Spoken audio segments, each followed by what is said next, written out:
సహోదరి శ్రీమతి కోన వెరోనికా స్వర్ణముఖి గారు. ఈమె డాక్టర్ సౌరి గారి సతీమణి. సహోదరి శ్రీమతి కోన స్వర్ణముఖి గారు దక్షిణ భారతదేశంలోని సినిమా కళాకారులు మరియు సినిమా నిర్మాతల కుటుంబంలో నుండి వచ్చారు.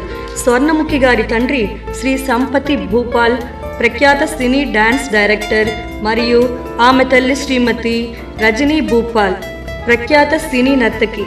స్వర్ణముఖి గారి అక్క ఉషా రాజేందర్ కూడా ప్రఖ్యాత సినీ నటి.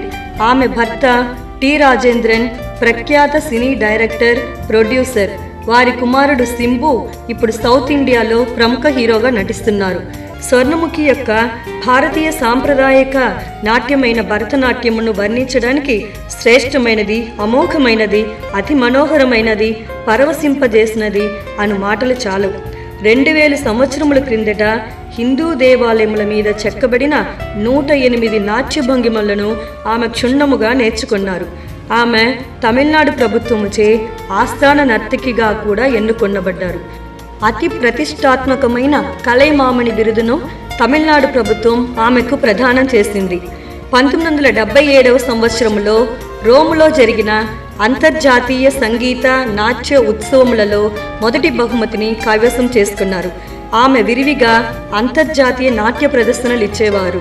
52 దేశాలలో అనేక సార్లు ఆమె ఉదయం లండన్లోనూ, మధ్యాహ్నం ప్యారిస్లోనూ, రాత్రి ఫ్రాంక్ఫర్ట్లోనూ నాట్య ప్రదర్శనలు ఇచ్చేవారు.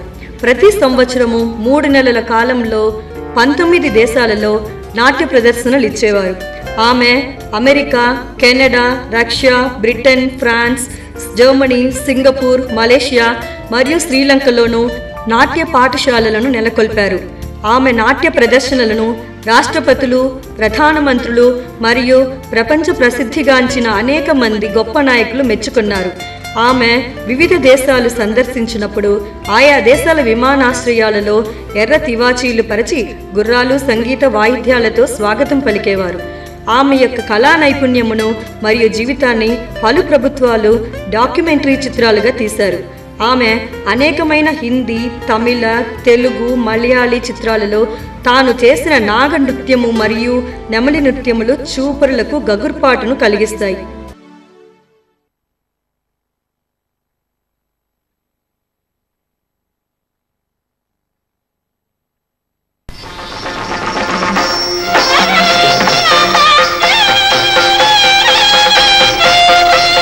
Newspapers described her as a dancer who brought to life sculptures that adorn the ancient temples of India.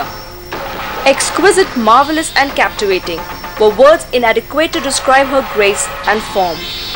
Swarnamukhi, the girl with a body that bent, twisted and turned at her will. Right from my childhood, I was a dancer. Both my parents were dance gurus.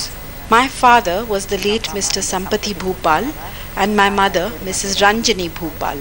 Both of them were very famous in the dance arena.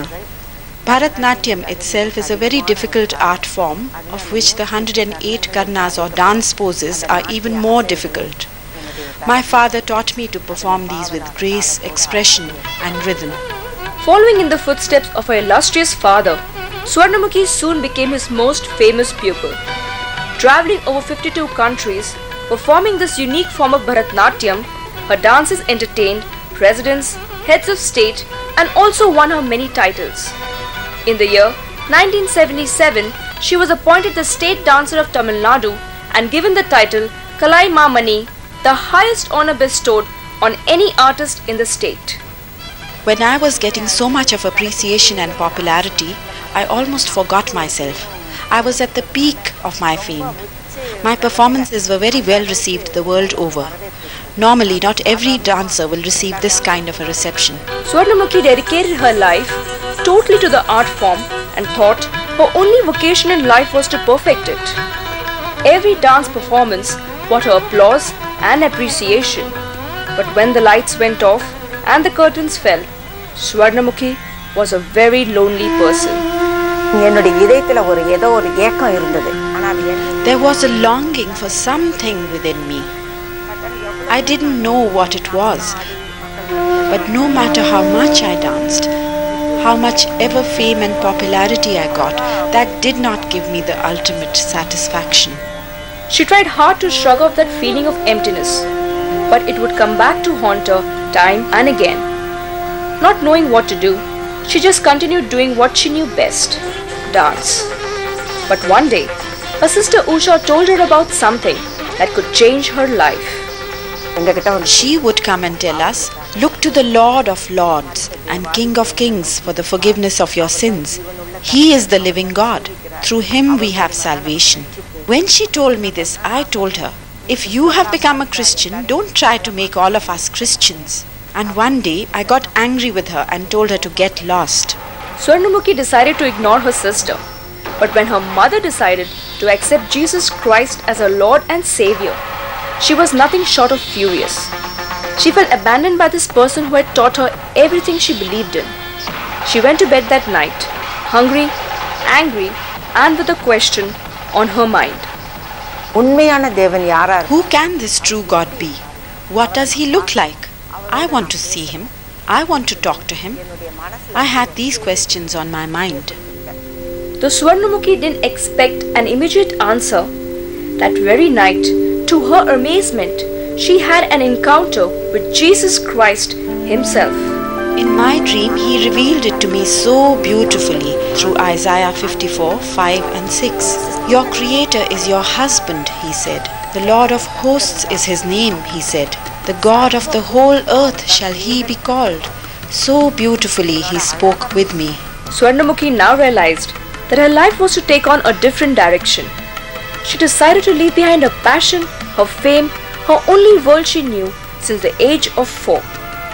She decided to trade it all for the joy she found in knowing Christ as her Savior. On the day that I felt abandoned and forsaken, my Lord came to me. So wonderfully He revealed Himself to me and called me to be His own. When He called, I obeyed and accepted the Lord Jesus Christ as my Savior. At that moment, I received a great godly peace in my life. A great joy, a peace came into my life. I had no worries in my life. The Lord is with me. He will take care of me. That kind of peace He gave to me that day. Swarnamukhi now felt like a baby, learning to walk in a new faith. So far, having dedicated her life to her career, Swarnamukhi had never considered marriage. But now, when her mother brought it up, she decided to seek God's will for her. On that day I prayed like this: "Father God, I'm your daughter. I should not go back on that. I don't want to be cheated by a person who will marry me because of my wealth or my belongings or my beauty. Give me a husband who loves you immensely, a man whom you love immensely." I committed my whole life into the Lord's hand and entered my house. Surprisingly, the phone rang. It was Swarnamukhi's uncle with a marriage proposal from Shauri Babu, a martial arts expert with a passion to serve Jesus. Later, when Swarnamukhi met Shauri Babu, she knew that he was God's provision for her life. Swarnamukhi and Shauri Babu were married in 1991 and have experienced God's wonderful hand in their life. All the duties that an earthly father would do for my life, much greater than that, my Lord Jesus has cared for me and done mighty things for me. He has blessed me with a wonderful husband. He has blessed me with a daughter. He has blessed my whole family abundantly. Today, Swarnamukhi and Shauri Babu, along with their daughter Hepzibah, serve the Lord through their multifaceted ministry, Word of Life. Together they travel the world, sharing not their talent, but the good news of the Lord Jesus Christ. Swarnamukhi, who once dedicated her life to perfecting an art, has now found the perfect vocation in life. The Lord won't ask me, Swarnamukhi, when you were on the earth, I extended your life. Did you dance? Did you receive appreciation? How many titles you won? How much wealth did you gather? How much was your bank account? How many cars you bought? How many houses you bought? How luxuriously did you live? He's not going to ask me all these things. He is going to ask me only one question. "What did you do for me, my daughter?" When he asks me that, instead of saying, "Lord, I have come empty-handed," I want to tell him, "I have saved countless souls for you, Lord." When he hears this, I know he will be happy and bless me. ఇప్పుడైతే పరిశుద్ధాత్మ మరియు దేవుని వాక్యము యొక్క శక్తిని బట్టి యేసుక్రీస్తులో రక్షణను కనుగొని ఆయనను మాత్రమే సేవించుచున్నారు. డాక్టర్ శౌరిబాబు గారు ఒక ప్రత్యేక వరము పొందిన బైబిల్ ప్రఖ్యాత. ఆయన తన ఉపదేశములను బోధలను సరియైన చారిత్రక సమాచారముతోనూ పురాతన వస్తు శాస్త్ర పరిశోధన ఫలితాలతోనూ శాస్త్రీయ ఆధారములతోనూ బలపరుస్తారు. 1995 నుండి సువార్త క్రూసేడ్లలోనూ కాన్ఫరెన్స్లలోనూ ప్రసంగించడానికి ఆయన ప్రపంచమంతటా విరివిగా పర్యటిస్తున్నారు. అమెరికాలోని సుప్రసిద్ధ బైబిల్ సెమినరీలు, కళాశాలలు, యూనివర్సిటీలు ఆయనకున్న లోతైన దేవుని వాక్య జ్ఞానాన్ని గుర్తించి పలు డాక్టరేట్ పట్టములను ప్రదానం చేశాయి.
ఆయన 20 సంవత్సరములుగా క్రీస్తు ప్రభుని శ్రమల మీద, ఆఖరి 23 గంటల జీవితము మీద పరిశోధన చేసి చారిత్రాత్మక ఆధారాలతోటి శాస్త్రీయ రుజువులతో భూగర్భ శాస్త్ర పరిశోధన అంశాలలో తయారు చేసిన ఆయన వర్తమానం సీడీల రూపములలోనూ క్యాసెట్ల రూపములలోనూ 4 భాషలలో ప్రస్తుతం 25 దేశాలలో ప్రాచుర్యం పొంది అనేక ఆత్మలను ప్రభు సన్నిధికి తీసుకొని వస్తున్నాయి.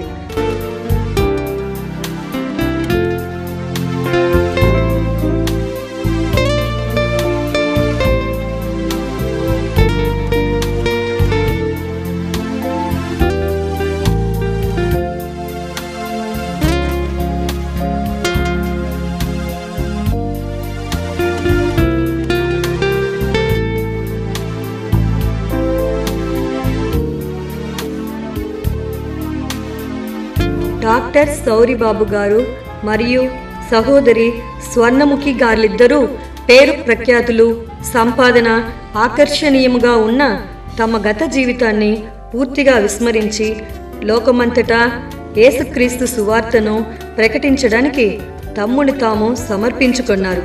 వారు క్రీస్తు ప్రేమను లోకానికి మాటల ద్వారా మాత్రమే కాకుండా క్రియల ద్వారాను చూపించుచున్నారు.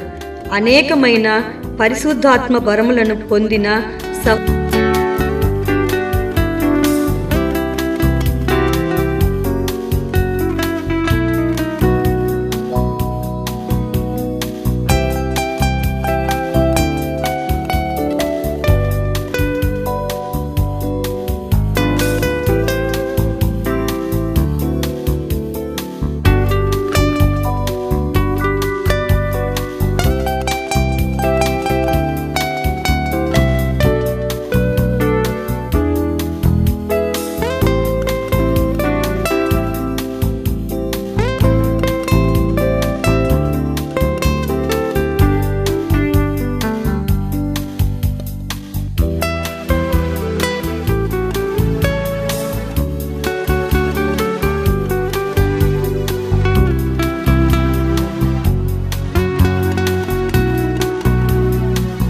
డాక్టర్ సౌరిబాబు, ఆయన సతీమణి శ్రీమతి స్వర్ణముఖి గారులకు క్రీస్తు ప్రభువు ఇచ్చిన దైవ దర్శనము సువార్త ప్రబోధము.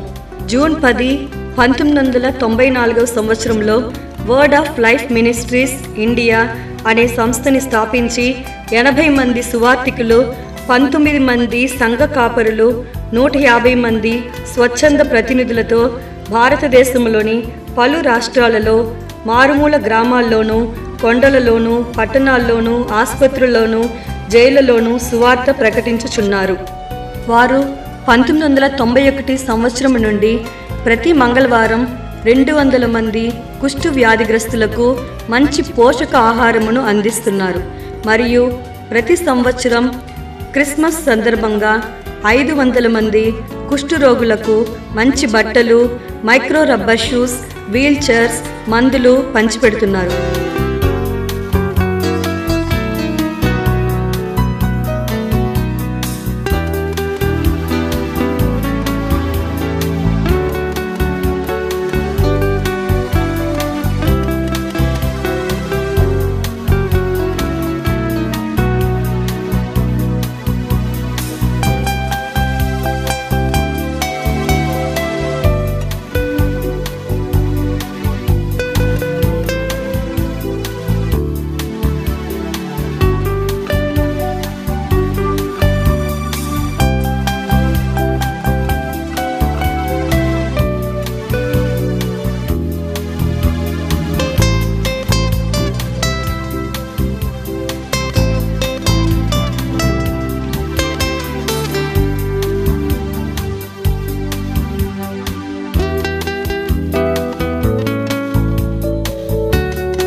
డిసెంబర్ 26, 2004 సంవత్సరం సునామీ విపత్తు సంభవించినప్పుడు 150 మంది సునామీ బాధితులకు తమ గృహమునందు 3వ అంతస్తులో ఉన్న పెద్ద హాల్లో వసతి కల్పించి బట్టలు, భోజన సదుపాయాలు సమకూర్చిరి.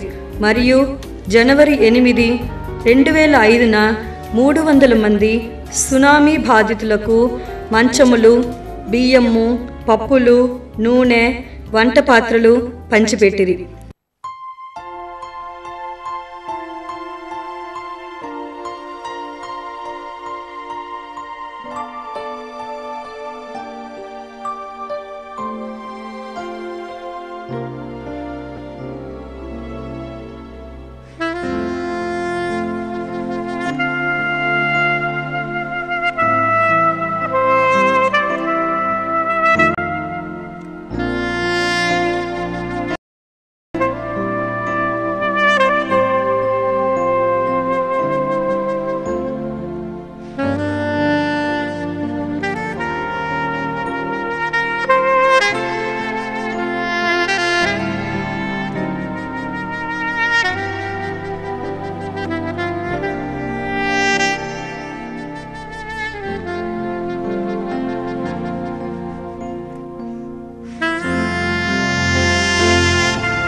మార్చి 5, 2005న 100 మంది సునామీ బాధిత కుటుంబాలకు 6.5 అడుగులు 3.5 అడుగులు స్టీలు బీరువాలను పంచిపెట్టిరి.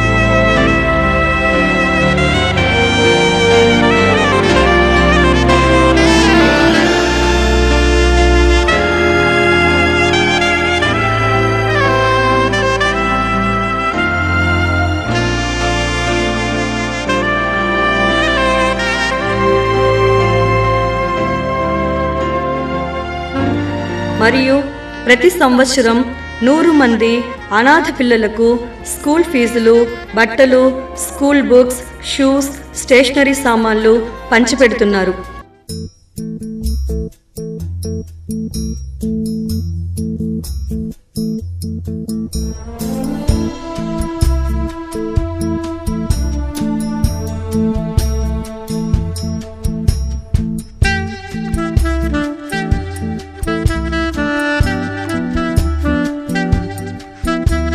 డాక్టర్ సౌరిబాబు, శ్రీమతి స్వర్ణముఖి గార్ల 11 సంవత్సరాల కుమార్తె ఒలివియా హెప్సిబా ఎన్నో లక్షల విలువైన 1.4 ఎకరాల స్థలమును సునామీ బాధితులకు ఇల్లు కట్టుటకు ఉదారముగా ఇచ్చివేసిరి.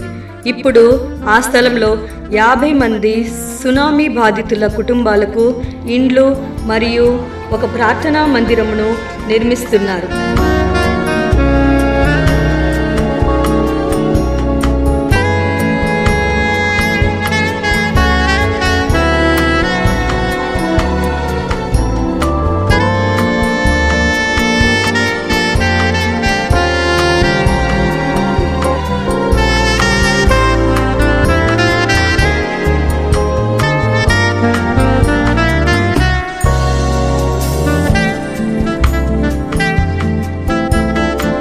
సహోదరి స్వర్ణముఖి గారు ఆమె తన జీవితంలో క్రీస్తుని ఎలా కనుగొన్నది అన్న తన వ్యక్తిగత సాక్ష్యము ద్వారా యేసు ప్రభువుకు సాక్షిగా ఉంటూ ఆనాడు పునీత పౌలు రోమా 1:16లో చెప్పినట్లు సువార్తను గురించి నేను సిగ్గుపడువాడను కాను అన్న వాక్యము ప్రకారము సాక్ష్యమిస్తున్నారు.